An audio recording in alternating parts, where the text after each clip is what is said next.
Welcome to another episode of the Carolyn Glick Show. A goodwill government was possible in Israel. That is the headline of former Prime Minister Naftali Bennett's op-ed in the New York Times that was published on Sunday.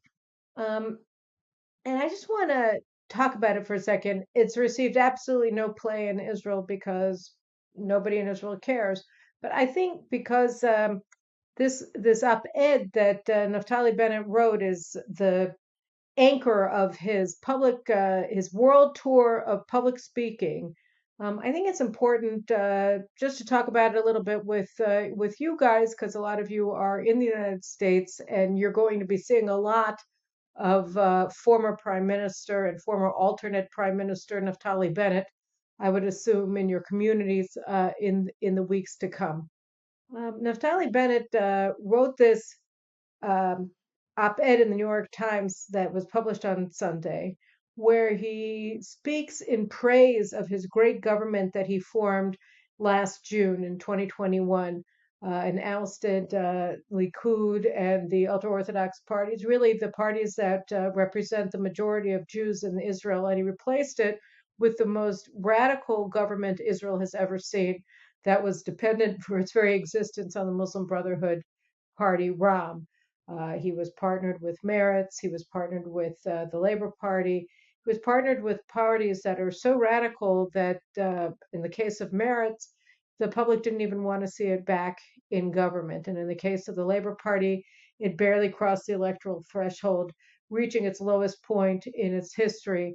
The party of Ben Gurion now has a bare 4 seats in the government in the Knesset, and of course, Naftali Bennett's party Yamina didn't run in the last elections. It tried to run under his successor, Ayelet Shaked, and they got 1.5 mandates. So Yamina didn't run. The Jewish Home Party, which was a forerunner of Yamina, ran under Ayelet Shaked, and they got 1.5 seats when the threshold to get in is 4 seats. So he was wiped out politically. His party was wiped out politically. His sidekick was wiped out politically. And, his Knesset partners were wiped out.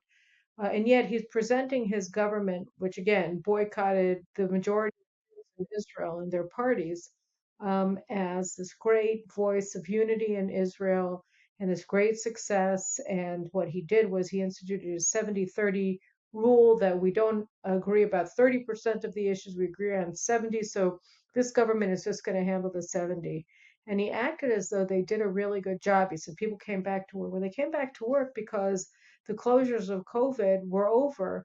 And by the way, probably some of them should have been kept in place or reinstated at least temporarily because more people died of COVID under his premiership than died under the previous interim governments, despite the fact that during his premiership everybody was vaccinated or on their way to getting vaccinated fully. So, he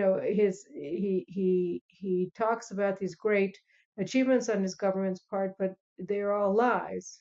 And what Naftali Bennett is doing here in this speaking tour and in his op-ed in the New York Times is he's giving the campaign speech that he wouldn't have given in Israel, talking about the achievements of his government, because nobody in Israel would buy it.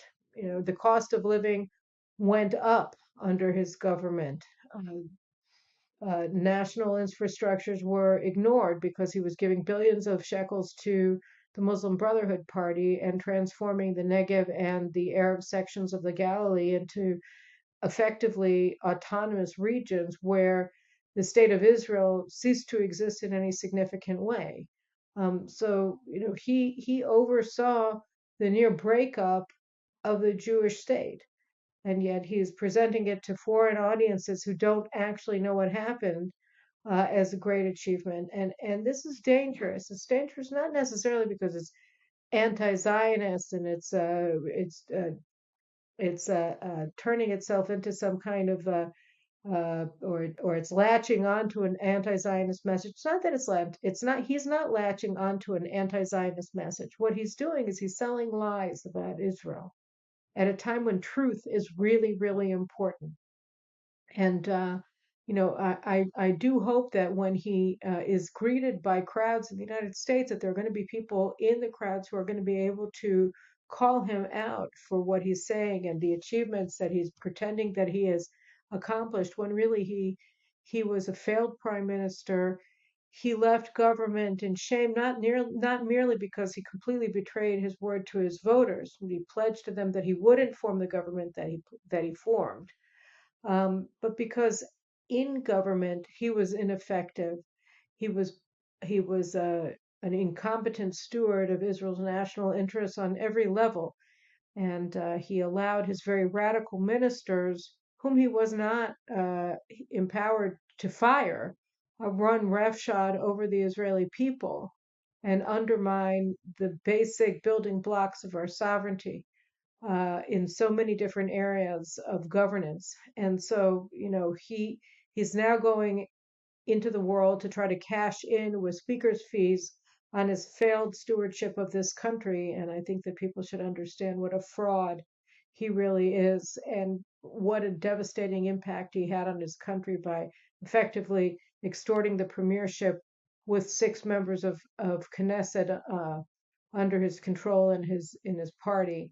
And it undermined the basic foundations of Israel's democratic system, and he transferred control over the country for a year and a half until his government fell to the most radical elements in Israeli society, at the expense of the majority of Israelis who did not want him, including his own voters, to be prime minister and certainly not to oversee the government that he formed.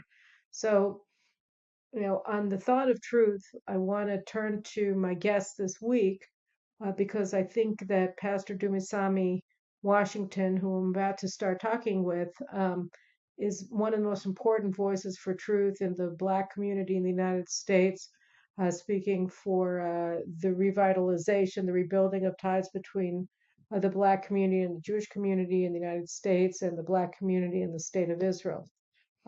So, we just have to remember that whether we're talking about Naftali Bennett, or whether we're talking about Joe Biden, or whether we're talking about Benjamin Netanyahu, or we're talking about Donald Trump, or we're talking about anybody, the most important measure of a politician, the most important measure of a leader is, and to the side, of course, of his accomplishments, is he telling you the truth?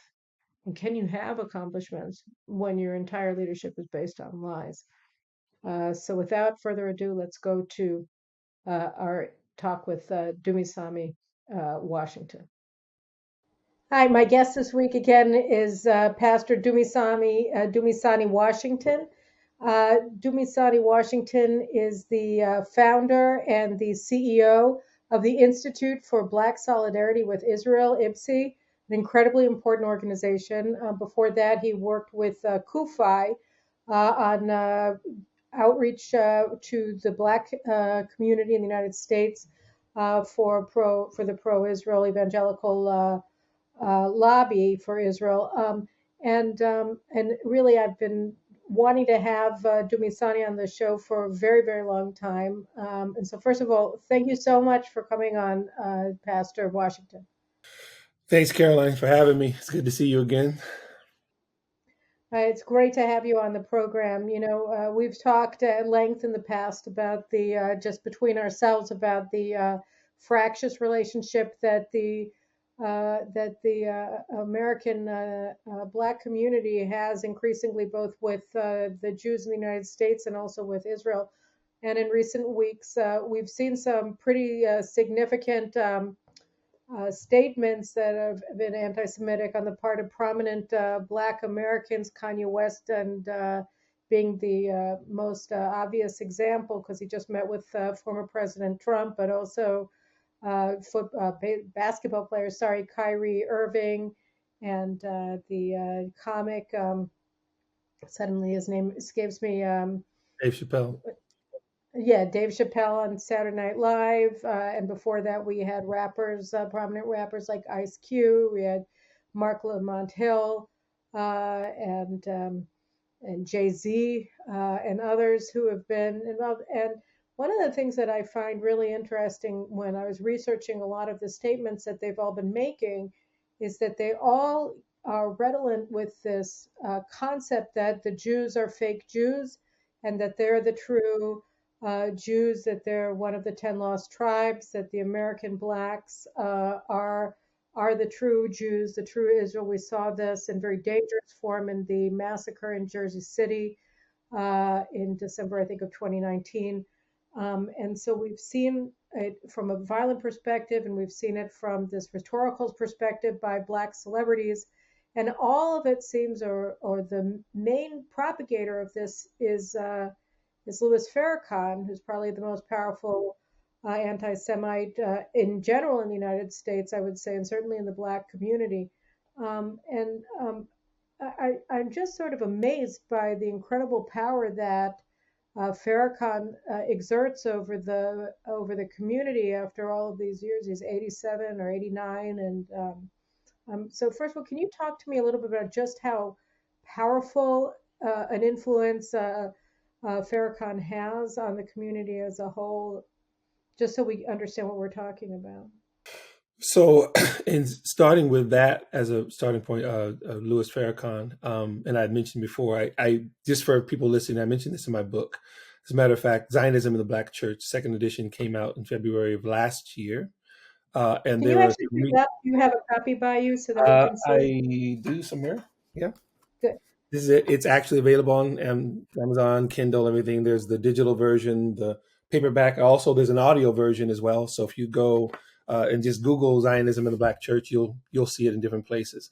And I reference it because I would imagine in our talk here today, Caroline, and you and I have known each other for a little while. I'm probably going to reference it not just as a shameless book plug, but because I've discussed these things over the years. So Louis Farrakhan and the Nation of Islam is what I would consider particularly now, this three-headed type of thing that is causing much of the stir in the Nation of Islam, Black Hebrew Israelites, and Black Lives Matter. Right? They all in one form or another affect some sort of perception or the rhetoric when it comes to Israel and the Jewish people. And I want to make it very, very clear again, they don't speak for the majority of Black Americans. However, according to ADL's own study back in the 90s, there's a higher level of anti-Semitism in the Black community than compared to, say, the Hispanic or even the broader white community. So that having been said, I mentioned in my book, the Farrakhan, who's I think around 91, 92 now, I can't remember now, but even though he's older now, has never been more relevant, has never been more connected to what is happening now. His anti-Semitism and Israel hatred is well documented. We have decades of all kinds of speeches and writings and everything, and he likes to play coy and say that he's not, but this is the man who very famously said, "I'm not anti-Semite, I'm anti-termite." A lot of Right. Nazi-esque speech and Years all this. ago. Absolutely. So this has been the case. The vacuum was created, obviously, back in the 60s. I say obviously for those who know history, in the 60s, particularly late 60s, Dr. King's death, as well as some other shifts that had happened. Voices like Farrakhan wasn't the head, it was Elijah Muhammad, who was the head of the Nation of Islam at that time, called themselves the Black Muslims. Very anti-Semitic, anti-Israel, the whole thing. None of this was different. What's different now, 50 plus years later, is that there are not enough voices that push back against that rhetoric. And that you've had now a whole generation that has come up hearing those things. And the reason I mentioned, and I know we'll get into it, BLM along with that is because not only just BLM members who fancy Farrakhan, but it's the other part of it. It's the geopolitical part of that same marginalization, demonization, all of that. Israel's apartheid state, all of those things, right? So where we are now, as unfortunate as it is not unanticipated, at least by us in our organization. We've been watching this for a while. And the other part of it, Caroline, that actually feeds into this is the type of rhetoric and teaching and curriculum that's on the college campuses, right? These things are not in a vacuum. None of them are, right? Much of what is being said by people like Kanye West, what I call the flirting with Holocaust denial with Dave Chappelle. Some people got upset about that. I don't really care whether or not he is a Holocaust denier. That's not what I was trying to get at. What I was getting at was that the film that Kyrie Irving shared, among other things, is a Holocaust denying film. It plays games with the Holocaust, the stats, all those other types of things, and it knows what it's doing very well, right? So you have all of these things happening all together. This is how it has exploded. What is often described as social justice, right? This whole everything from anti-white to anti-American to anti-Jew, anti-Israel. These things are completely connected to each other, which is why they become so popular and mainstream. The focus in the Black community is because, like you said, you have these very, very powerful, very well-known people parroting these things, and these things, unfortunately, being parroted across the country, across the society. So the thing is that you wrote an article. I think it's on it's on your Substack. It's on IBSI's Substack page, and I commend everybody to read it. And I was reading it when I was preparing for this today about Kanye West, and you referenced there a show on Uncommon Knowledge, one of my favorite podcasts with Peter Robinson of the Hoover Institute, who had sort of a symposium with three very important Black intellectuals: Glenn Loury, um, Woodson. Robert, Ian Ian Rowe, Rowe, and Robert Woodson, yes, ma'am. and they were talking about sort of the challenge that the 1619 Project poses for the Black community in the United States. I mean, I'm just sort of broadly speaking, characterizing it, and I was listening it today in my car, and one of the things that one of the things that I learned that was really striking was the way that the victim culture of today's Black leadership in particular, and Farrakhan is, of course, a leading voice of the victimology of the Black American community, that it ignores 100 years from 1865, the end of Civil War, to 1965, when I think the Voting Rights Act was passed by Congress, where you have a solid trajectory of improvement in the conditions, the socioeconomic conditions, the educational conditions, the professional conditions of Black America, that has just been completely repressed and erased and submerged, I think was the terms that they used, into this victim culture that is telling Black people that they haven't accomplished anything at all since their release from bondage with the Emancipation Proclamation, and that this Yeah. has had a terrible impact on the Black psyche. But it also, I was thinking, I mean, and you wrote about it as well, was that Kanye West said very clearly that he's jealous of the Jewish community in the United States, and if you can just speak a little bit to this concept that 100 years of Black American history has just been lost on the current generation of Black Americans, who just have no concept of how successful their community was since the end of slavery. As objective as I can be, Caroline, as I've told people, young people particularly for years, in doing this, not just the Israel advocacy, but in preaching and ministering and everything, I say very,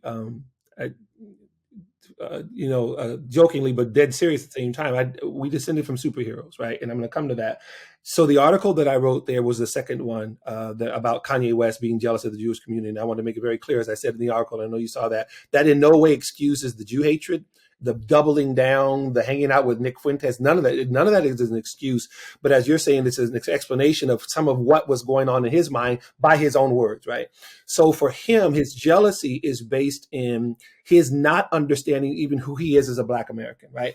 To not understand the legacy of centuries of slavery, another century of Jim Crow segregation and Black codes, but still have descended from people who built institutions, financial, religious, all of these things, very parallel to our Jewish brothers and sisters, right? Who themselves for millennia have been cast out of relations. I don't have to tell you the history, Caroline, but the Jewish people continually throughout history continue to serve humanity, do amazing things. And Israel is another example of that, right? Which is why Zionism is a word that was used even by Black nationalist leaders like Marcus Garvey, right? They would actually use these terms, not that they were necessarily philo-Semitic, but they saw the example. They saw how Zionism was a rallying cry for the Jewish diaspora and what it actually meant to reclaim your own land and your own destiny after a millennia of dispossession.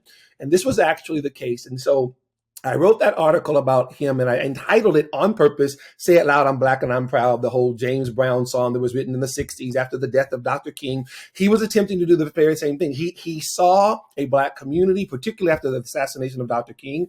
Dr. King, who was very close to the Jewish community, marched with Rabbi Heschel. You had this synergy that was always there. And he wanted to remind these Black young people, particularly, to not descend into despair, but to understand who you actually are. And that was actually part of my article, that when I referenced that very uncommon knowledge episode that you talked about, those three men, Woodson and Ian Rowe and Glenn Laurie. Woodson, who's actually someone we work with in our organization. We work with the Robert Woodson Center. We are part of what we do, part of the main, the foundation of what we do, Caroline, at our organization is education, right? Teaching history, authentic history, right? This is, again, the vacuum that gets created in schools, everything. And when you begin to do revisionist history, everything white becomes bad, the founding fathers evil, all these things, without really real discussion about everything from nuances to details, those types of things. It also strips Black people of their own legacy and story, which is an amazing story. Thomas Sowell himself said that from the end of the Civil War to like less than 50 years, the Black community, which was formerly enslaved, went from 0% literacy to over 50% literacy in less than 50 years. Something that economic historians say is it's unprecedented, right? So you're talking about that level of accomplishment to the Booker T. Washingtons and the Harlem Renaissances and all these, the Tuskegee Institute, and you name it, right? How were people, not to mention the Black Wall Streets in Tulsa and South Chicago, all these places, how was this accomplished by people who had been, again, enslaved for centuries and then endured another century of Black codes and Jim Crow? Well, it was two main things, Caroline. It was God and our families, right? These were the things that were it's central to us not just surviving, but thriving. Kanye West represents someone who doesn't understand any of those things, has been pulled into victim culture. Mind you, somebody who became a billionaire in the very industries that he said that Jews dominate and won't allow Black people to succeed. Here he became wildly successful, not just as a Black man, as an American, period, yet still seeped in victim culture, attacking Jews. And you see people now gravitating not to his success, but gravitating to the complaints and about what Jews are doing to him. Well, I mean, that's a thing too. I was thinking about it, about Farrakhan and just how incredibly powerful he is. And then, I was thinking about Jesse Jackson and Al Sharpton and so many other luminaries in the Black community who have been preaching this concept that, it's somebody else's fault if you're suffering, and it's despite them if you're succeeding. And I grew up on the south side of Chicago. These were all people who were local celebrities. I mean, in my neighborhood in Hyde Park, that's where Elijah Muhammad lived. That's where Farrakhan and Jackson, all of them lived in my neighborhood growing up. And so they were always in the background, and yet the message that, and this was back in the 1980s, that they were preaching was one of victimhood, and that it was always going to be somebody else's fault. And that, I was really like, my concept of anti-Semitism is always, if you are motivated by, an admiration, if you admire success, then you're going to probably be a pro-Jewish. You're going to, or at least not be an anti-Semite. You're not going to hold any ill will towards Jews if you admire success. And if you're jealous of success, then you're much more likely to hate them. And so, when you have these leaders in the community that are preaching that, and at the same time, while they're supposedly faith leaders, the Black family is falling apart, and they're doing nothing to save it. And Blacks are losing their religion and moving more and more to drugs and other, horrible things that are destroying the communities. And they're doing nothing to stop it. All they're doing is blaming other people for it. So they're not actually leaders, but they're the most prominent leaders in the African American community and have been for decades. So this is something that, and I'm going to paraphrase Booker T. Washington about 112 years ago made this statement, basically, that these types of leaders that you're naming here are steeped in victimology, was basically saying that if the Negro loses his grievance, then they lose their job. Now, again, this was at the turn of the century, right? So this is nothing new.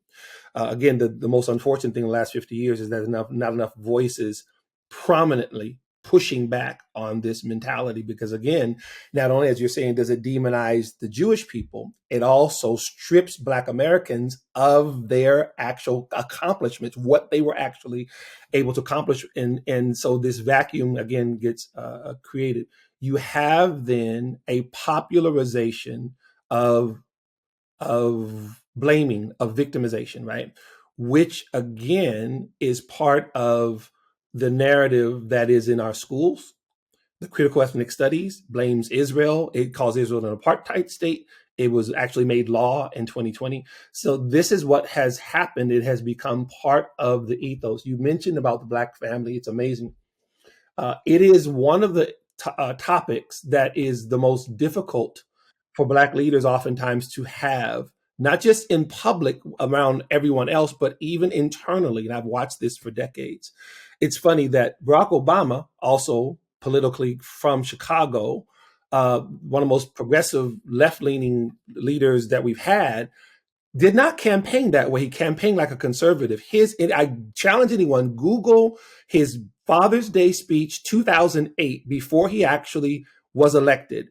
He's preaching at a local church in Chicago, and he sounds like I don't know, pick a Black conservative politician. He's talking about the family. He's talking about fatherlessness, and he's giving stats that when children who are raised without fathers, this is the percentage that they'll be in jail, percentage they'll be on drugs, this whole thing. Whenever he would address that, even with his most loyal followers, they would turn on him. This is a conversation that's not often had, but it's being had now in front of everyone. In other words, part of the victimization that so many, unfortunately, Black leaders espouse and then continue to peddle is one of the reasons why it gains traction, has much more to do with our families and virtually nothing to do with the Jewish people.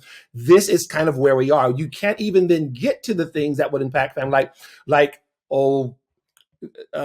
political decisions. We talked about, for example, we talk often about the Great Society, how Lyndon Johnson, people who hold him so dear, and I don't have much use for him, right? Why did a people who built Black Wall Street need things like guaranteed set-asides? These were some of the things that began to fray with even in the Black community, right? These are things that, because they spoke negatively about what, again, we were able to accomplish. Yes, was there a need for a civil rights movement? Of course, we could not vote, we could not have access, all of those things. And then within that civil rights movement, even before then, the beginning of the 20th century, who helps found the NAACP? Prominent Jewish people. You have Black American and Jewish American leaders who actually found this organization to make sure that these people have their rights that are afforded to them, right? It descends by other leaders beginning to then take hardships and difficulties and, as you know, blame them on other people, which, as you said already, does not accomplish anything. It actually makes it worse, which is why I said when you have the latest iteration of a Black Lives Matter, it's the same mentality that Yasser Arafat did with the PLO. Let's then blame the Israelis for the reason that Yasser Arafat, am stealing all of your money and keeping you in poverty, right? This is actually the same mentality, and it has only, like you said, gained traction. Everything. I want to pause and say there's light at the end of the tunnel, but for those who are listening, this sounds depressing. Yeah, it's bad, but there are other things that are happening. But I do want us to continue on. I want to cut you off. I want to talk about them, but I want to just talk a little bit about, how we got here, and then what can be done, because I mean, I think it was in the first or second edition of Commentary Magazine, they had, was it Ralph Ellison writing an essay there about how Jews are hated in Harlem, and and again, it was this whole envy thing, and you cover the things that you see, and so the only people who would open businesses in Harlem, white people were Jewish, and so they hated the Jews the same way that in the 1980s they hated the Koreans. And so part of it was this feeling like, well, whoever owns the corner grocery must be exploiting us. And then the other thing was, when again when you look at the leadership, the so-called civil rights leaders in the Black community in the United States, you see that these are all people who are telling Blacks that you're not actually responsible for your own lives. You're victims of circumstance. And it's interesting because when you think about the Jews in Black iconography, in the time of slavery, the Blacks, I'm wondering whether the slaves who, talked about by the rivers of Babylon, and they would sing the Psalms, and they would see themselves as the children of Israel. But at that point, do you think it was that early that they already began viewing themselves as the authentic Jews, or whether this was a later adaptation of the power of the story of the exodus of the Jews from Egypt on the Black psyche as slaves, and believing that they would also reach the promised land? So was it a sense of embrace of an idea that empowered them, or was it this concept that we actually are the Israelites? Did it go all the way back that far, or did it happen later? The secessionism of Black theology, or whatever you want to call it. So the vast majority of Black slaves were by religious affiliation Christian, and whether for them it was something they learned from the slave master, or it was, as I write about in my book, knowledge that they retained even before leaving Africa, right? Because you have Christianity, which is 2,000 year old, and I discuss this in my book for those who want to see that part. And I'm fast forwarding only to address your topic. So they saw the original American music, as they say, and I'm a musician, was the Negro spirituals, which from everything came blues, came rock and roll, everything, right? And those songs were almost always set in the Christian Old Testament or the Jewish Tanakh, right? There were sometimes in the New Testament, right? Go down Moses, Joshua for the Battle of Jericho. And there was the identification. The first answer to your question, there was not a supersessionism. There was an identification that just as Moses was sent to lead the children of Israel out, so God would deliver us from bondage. Why Harriet Tubman was called Moses, or Black Moses, right? There was all these parallels that were there. For those who began to worship and began to gravitate towards Judaism, even seeing themselves as Israelites, that actually goes back to after Reconstruction, or during Reconstruction, right? You have some of the earliest, what they called Israelite communities, that go back to before the turn of the century, right? This actually, which is part of the longer tradition, like someone like a Rabbi Capers Fune, who's based in Chicago, that type of thing. There was not this mentality of we are the real Jews, or we are, and these are the fake Jews type of thing. That's something that comes much later on, and particularly with the popularization of that mentality with social media, right? That's how that has exploded. I'll come back to that. So in answer to your question, no, this was something that was identified in terms of Bible, in terms of scripture, which is why I said the thing that was the adhesive that held these families together after all this hardship was God, family, right? And again, pastors, preachers, all of these things, right? There, it's amazing that because of that, you have some of the most iconic members of during both the abolitionist movement and beyond, including Booker T. Washington, including I'm now the name is escaping me because some of the HBCUs are named after them as well, because my brain is doing that thing. They were about Christians who would call on God, right? Even Harriet Tubman would even talk about calling on God, trusting God. So this was something that was very, very spiritual, right up to the Civil Rights Movement, right? The prayers and the church and the preaching and the singing and all of those things, right up to Dr. King.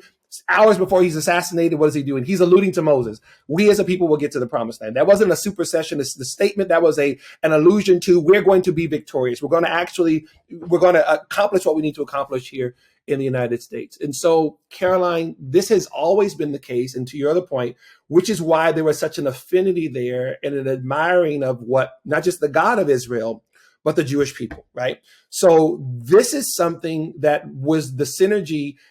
For those who understand American history, a generation before Dr. King is born, right?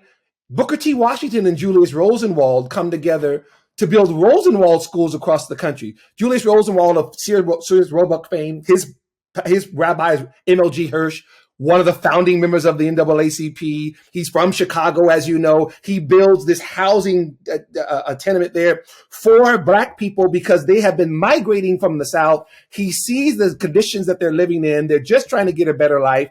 He's simultaneously helping the Jews in Russia. So he takes his enormous wealth and he says, well, I have humanity right here as I'm driving from my house in Springfield to my office. I'm going to do something here. This has always been the case. And not only that, he starts what we call Rosenwald Fellowships. Everybody from W.B. Du Bois to James Baldwin received money from this Jewish philanthropist. James Baldwin, not Ralph Edelson, who wrote the article. Sorry, in Commentary in 1948. Oh, okay, yes, ma'am. Thank you. So I'm saying all this to say, here's that synergy that's been there. Again, before Dr. King. Dr. King's born in 1929.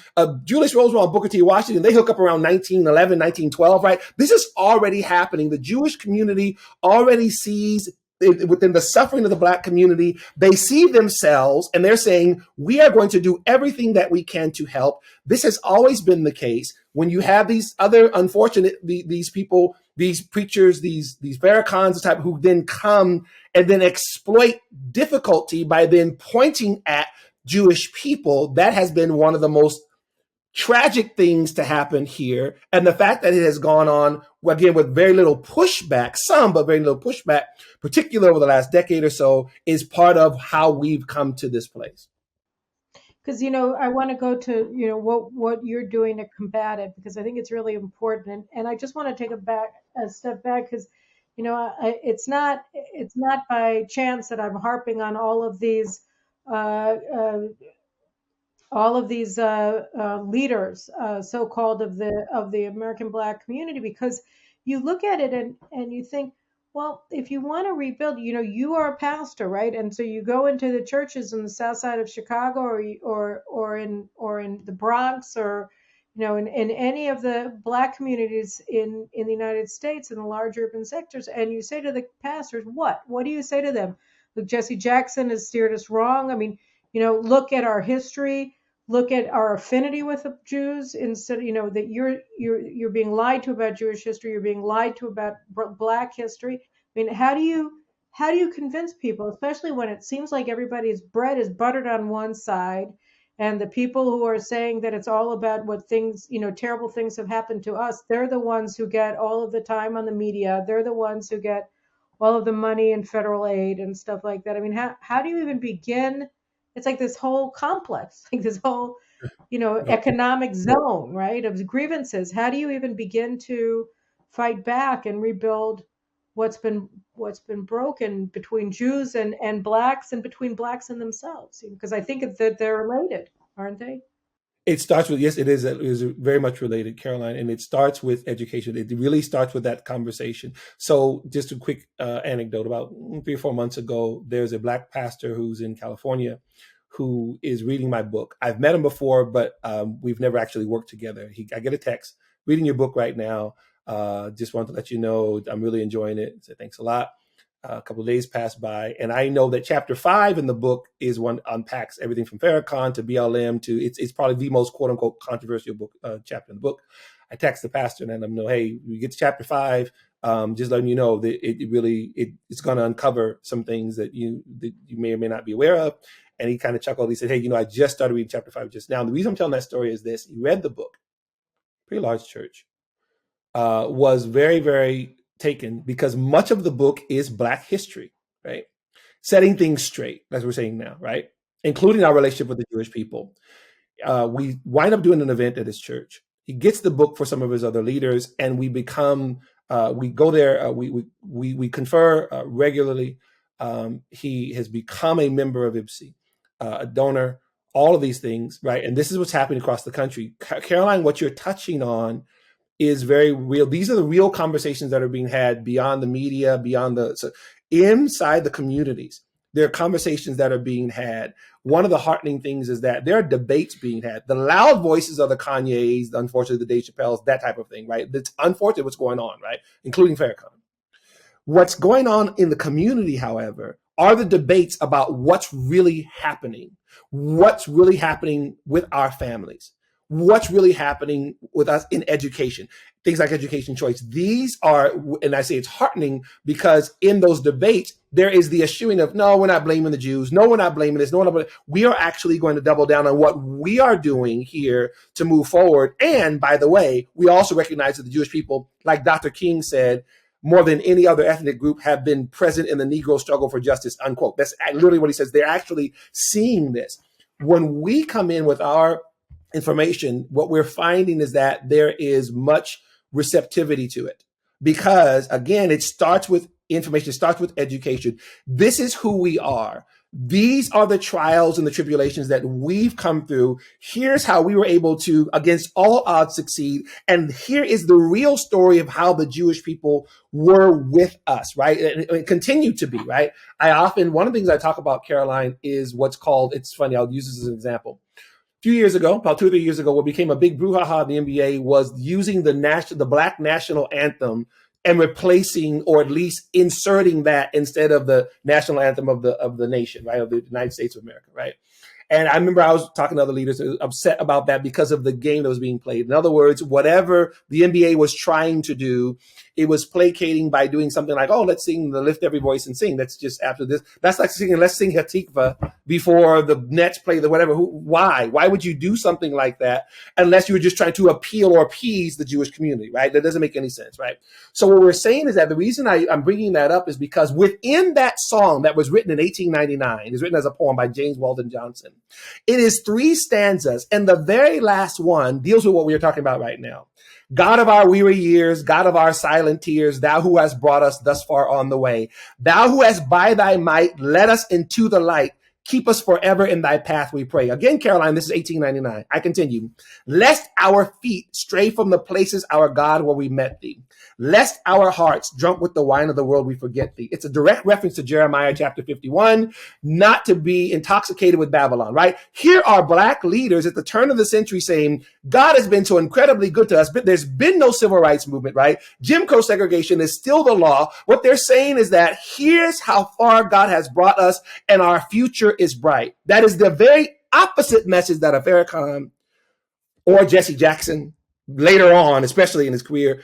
Why? Because that doesn't sell emotional tickets. What that does is it puts the focus back on me and what we've accomplished and what it's going to take for us to continue to move forward. This has been part of, so in answer to your question, this is what we bring to the pastors and leaders. This is who we are, right? Because I can't stand in solidarity with Caroline if I don't know who Dumisani is. If I don't know where I've come from, I can't really stand with her and then let's work together. I'm going to hate on her or project on her, all those types of things. There has been receptivity to this message because it starts with understanding who we are. Well, I think that's amazing because, I think that one of the problems that the Jewish community in the United States has, and I dare say some of the secular Jewish community here in Israel, is that the less that they know about Jewish history, that they know about their Jewish national identity, their Jewish religious identity, the less capable they are of appreciating it and of respecting it. And you see, it's sort of the flip side of the Black thing is if you're talking about victim culture, then then all of these grievance mongers in the United States are saying, well, Jews they're not a victim, they're just white people. And they're probably, and they would agree with Kanye West in his anti-Semitic vituperations.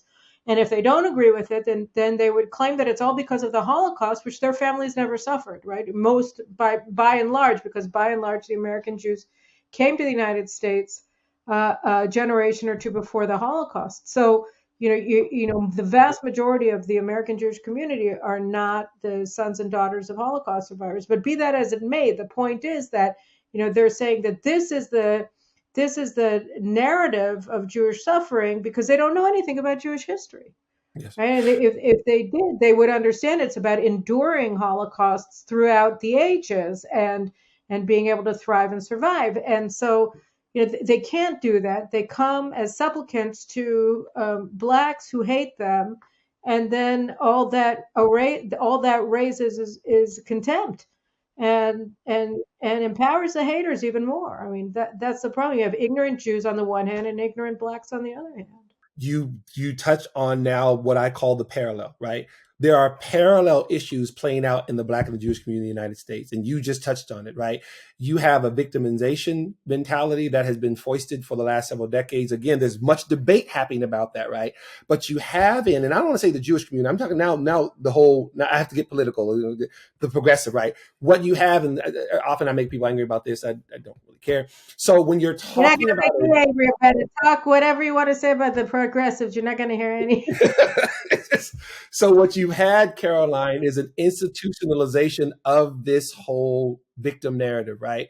When you talk about whether it's the young lady's book, White Fragility, you're talking about Ibrahim X. Kendi, anti-racism, the critical race theory, diversity, equity, inclusion, all of these things, they don't foster anything that has to do with justice or moving forward. It's about victimization. It often starts in the Black community, but as we see now, it goes far beyond that. Kanye says what he says, and then white nationalists and Nazis help their sign saying Kanye is right? Once again, this whole connection. I mean, Farrakhan, not Farrakhan, but Malcolm X, before he passed away, before he was killed, he revealed the actual connection between the KKK and the Nation of Islam, how they were actually working together, right? This is actually, and I'll send you a link to it. It's on tape. He's actually talking about, here's what I found out, right? And what do they have in common, among other things? Hatred for Jews, right? Whole victimization mentality, right?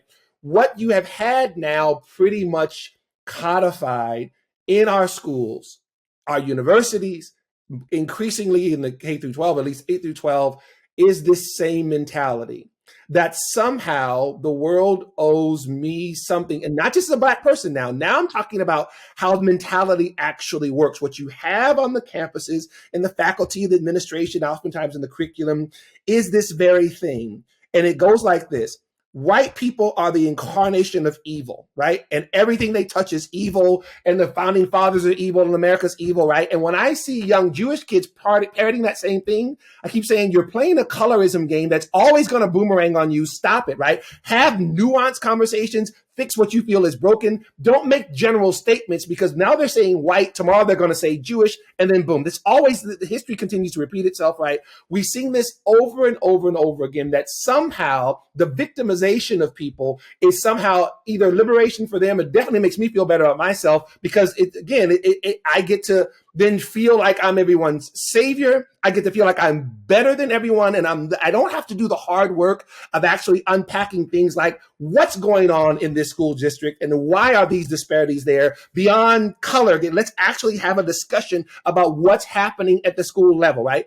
This has been the most dangerous part, and I wrote an article about that that's called Why School Choice May Save the U.S.-Israel Relationship, because in as much as Kanye is parroting what he's parroting, kids are learning these things in school. They're learning why Israel is committing genocide against the Palestinians, lie. Why Israel is an apartheid state, lie. But they're learning this for credit. They're learning this for grades, right? And we said this a while ago. You think it's bad now. You wait until these kids get cycled through this curriculum that blames whites and blames Jews and doesn't really have real conversations about history, and we're going to have it much worse. This is where we are right now. We've been watching this for a while. This is how it's been unfolding. And yes, it is more of a progressive thing, because why? Who controls academia? Progressives. Who controls what goes on social media for the most part? Progressives. And on and on and on, right? This is why Ilhan Omar can tweet the most vile anti-Semitic, anti-Israel stuff, and it be dismissed by many as some sort of thing. She's a political leader in social justice. No,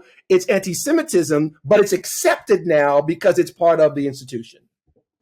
All right. So so you were talking about your success in California with your fellow pastor who read your book. So that's really important, and we should all read your book, and be aware of not only of where you're coming from, but also of where we have to go. So what are you doing? And who are you? Are there people who in the Jewish community have been helpful in working with you? Who gets it? What can we do? How do we fight the Kanyes? How do we fight the Black Lives Matter? How do we fight the Farrakhan's and reinstate a Black awareness of just how admirable and extraordinary the community, the Black community, was for the first 100 years after slavery, and how much it has in common with the Jewish community. I mean, I think that really is the key. Don't I mean, I obviously you agree. So how do we do this? Because right now, it's terrifying looking at the face of the overall state and direction of the relations between blacks and Jews in the United States, and of course the black community in Israel. What's amazing, Caroline, I'll answer it. I'm trying to unpack it a little bit. What's amazing is that the Black community is about, what, 13% of the population. But as we can see here, has so much influence when it comes to so many things, right? Not just obviously in terms of the Jewish Black relationship, but we're talking about how these influencers influence the world. What Kanye says, what he tweets, millions of people, Black and not Black, right? Listen to it, follow it, and everything. This has been the case since Black people were in the continent. That's just actually the case. So I use that anecdote of that pastor, but just as a one, right? Because we work with pastors across the country and with organizations, right? And there, although we started in 2013, I didn't take the helm again of IBSI until May of 2021, right? I think I'm saying that right. Yes. So it's been over the last year and a half that I've been back full time here. I was 7 years with CUFI doing the diversity outreach. And so we are putting things in place now that are already yielding fruit.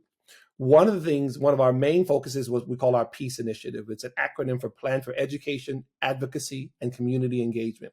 We've already recruited Black Americans from across the country, and they are on a 9-month journey in which they are learning. Each month we come together, we unpack different topics, and the instructors are from Israel, they're from Africa, they're from the United States, ancient Israel, modern Israel, the United Nations, Black-Jewish relations, the whole thing, right? We are headed to South Africa in about a week. Exactly a week in a few hours, where we will unpack the Israel apartheid lie, working with the Jewish community, the South African Black community, talking to parliament members, the former Chief Justice, all of these things, right? Because we believe that the Africa element of it is crucial to Black understanding in terms of the Israel-Africa Black-Jewish relationship. We'll return after a few days, then we'll head to Israel. Hopefully I get to see you there in June of 2023, right?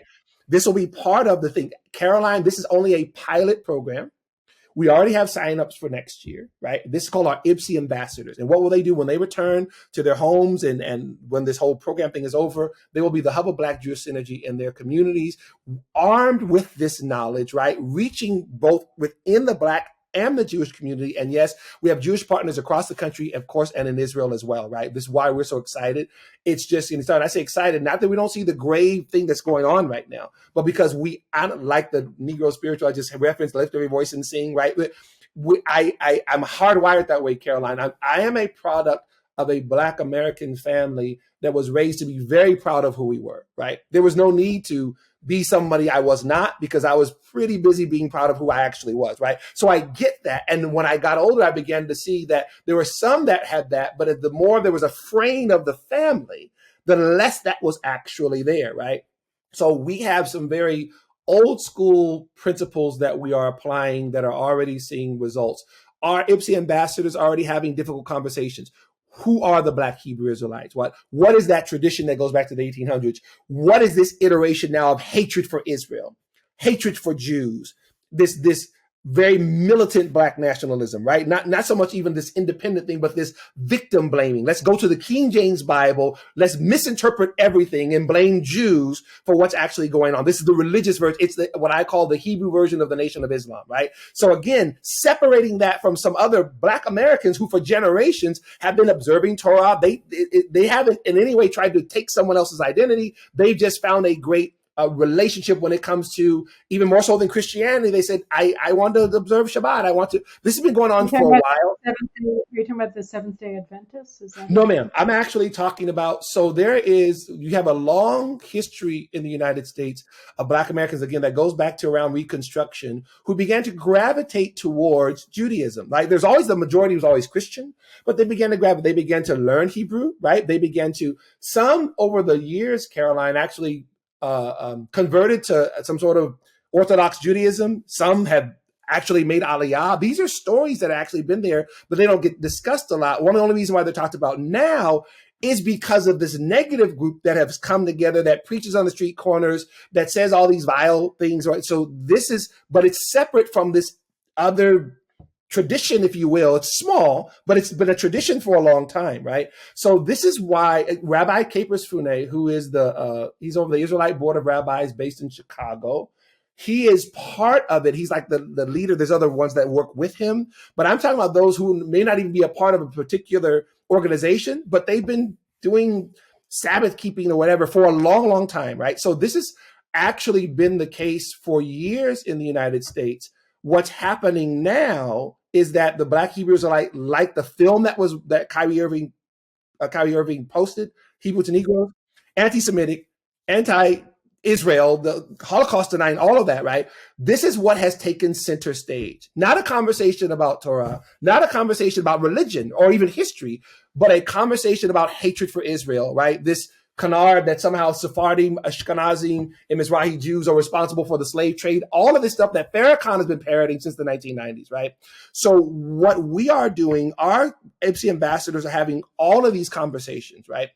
What was the Balfour Declaration? All of these things, where we're having these conversations in real time, including Israel's relationship with Africa, Golda Meir, the foreign minister, what that actually meant for Africa, what that meant for the African diaspora, all of these things, we're having the conversations, as we're saying now, about issues and topics that have been buried. One last thing, I'm gonna keep talking. BASIC is an acronym for Black Americans to Support Israel Committee. It was formed in 1975, years after Dr. King was assassinated, by his family and colleagues, right? Bayard Rustin, A. Philip Randolph, Coretta Scott King, Martin Luther King Sr. is a Black American pro-Israel organization pushing back against the false narratives coming out of the PLO, pushing back against some of the rising anti-Semitism. Why is that not taught? Both in schools, why is that not discussed? Just like Julius Rosenwald, because the more victim became the actual narrative for history, not just for Black people, but for all of these students, the more real history had to get jettisoned so that we could replace it with this. This is where we are now, is a confluence of all these things happening all together.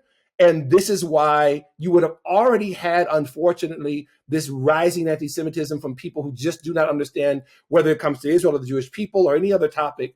But what has infused it, Caroline, is this progressive march down this whole social justice thing, that here is the reason why here's the problem, here are the people who created this problem, here are the people who created, this is why we are here where we are now. I know I'm rambling, but let me say this last thing. You mentioned the article that I wrote about the NBA. And the reason why we felt that article was so important, Caroline, was because we had to do what we call out the hypocrisy, right? Here, Kyrie Irving, and this goes to the history part, post a video that's completely problematic. Whether or not he understood or knew, we don't even touch that in the article. That's not our point. Our point is that when the focus became him by the NBA and the ADL, who then ignores or partners with Black Lives Matter, who's actually led pogroms into LA and New York, that's fine, right? We can endorse Black Lives Matter, right? But somehow this film is the issue. We were saying, you know what? If we're going to do this with integrity, we have to do both. We have to condemn the film, condemn even the sharing of it, but we also have to be real about the millions of dollars that organizations like the NBA have funneled towards or pledged toward Black Lives Matter, which has been much more lethal where Israel and the Jewish people are concerned. These are the things that for us, history unpacks and unfolds, and we've been having success with it. How people can help, they can go to our website, ibsi.org. You just took my line, because my line was going to be sorry, how do we support your work, because it's so important. How do we turn your voice into the powerful voice? On our website and follow the work, ibsi.org, right? Also, our social media is on that page as well. You can find out about our peace initiative. The Africa Israel Weekly is the Substack that you were just talking about. They can read some of the writings that we'll do. There'll be another article coming out this week about Julius Rosenwald, Booker T. Washington. And of course, they can donate. We're a nonprofit, all of those things. We need continued partners. We have been expanding our coalition, our partners, over the past year and a half, particularly since I've returned to IPSI. And it's been amazing, Caroline, nothing short of amazing. Black pastors, rabbis, other leaders of the Jewish community, other leaders in the Black community did an amazing event out there in Long Island where there are Black and Jewish leaders together. We had this conversation. It was electric in the room, right? And we found that the message that we have that is about authentic history, about the real synergy between blacks and Jews, about even uncovering the lies and the deceptions from the Farrakhan's, from the BLM. There's receptivity to these things, right? It's just that, as you see, that's not the dominant voice, right? That's not what's actually happening. How can people help us increase our voice? Go to our website, follow our work, share our work, give to it. You have other people who want to do it, absolutely, because this is how we actually push back on this. Caroline, when our IPSI ambassadors return from South Africa, we are already beginning to enroll the second season of that. And we've already begun the outline for what's called the IPSI pastors. We'll do a very similar trek, but just for pastors and leaders of ministries, Black pastors across the country who do something similar, a little bit of a different twist, but they too will travel to South Africa. They too will travel to Israel. We'll unpack these histories. We already have pastors who are already open to this. They see and they want to understand. Caroline, what I've heard for years, Caroline, for years now, from Black pastors across the country, they will hear something like a Farrakhan anti-Semitic speech. They'll hear like a Students for Justice in Palestine. Their kids will bring it back to them from the college campus, and they'll say to me, Pastor Dumisani, I know what's being said is not right. I'm just not sure how to push back against it, right? And we do that with the utmost respect. Just like when we, with Kufi, would go on Capitol Hill and talk to our representatives, these sometimes very astute political leaders are very busy doing a million things, as you know, Caroline. So when you come and you bring them information, they have staffers that are giving it to them, right? Because they're doing a bunch of other things. We take that same approach with our pastors. We say, pastors, you're in your community, you're feeding, you're doing, you're ministering, all, and we know that you can't just carve time out of your day and just delve into the Israeli-Palestinian conflict. So we will do that for you, bring you the information, and the response that we've gotten from that, Caroline, is thank you so much. I didn't know this. I wasn't aware of this. We've seen that, and we know that's just going to continue if we can continue to reach people across the country. I think it's imperative that you do, and I thank you so much for everything you're doing. You know, I mean, I grew up, I went to Kenwood Academy High School, which was the local public school in my neighborhood. It was 85% Black, and you know, what I found really was that, you know, my best friends there that were Black were people who admired the their forefathers in the Black community who had built their family businesses, and they were able to become my friend because I was such a proud Jew, and that we were able to communicate as equals who were heirs of extraordinary traditions in our communities. And, you know, I think that there is an extraordinary potential for Zionists and Black patriots to work together and rebuild the ties of our community and fight back against this hate. I mean, Louis Farrakhan was huge in the 1980s also, you know, and Yes. we've just gotten to a point in Black Jewish relations in the United States and towards Israel that just has no basis in you know, history of either community. So I think your work is imperative, and God bless you for it, and keep it up and come back onto the show again, and let's expand this conversation, because I think it's really so important and critical that people get out the word. There's no reason for Black anti-Semitism, and there's no reason for Jews to feel that they have something to apologize for in this vein either. So I think, you know, thank you so much. Thank you, Caroline, and I look forward to joining you again soon. All right, take care and have a great week.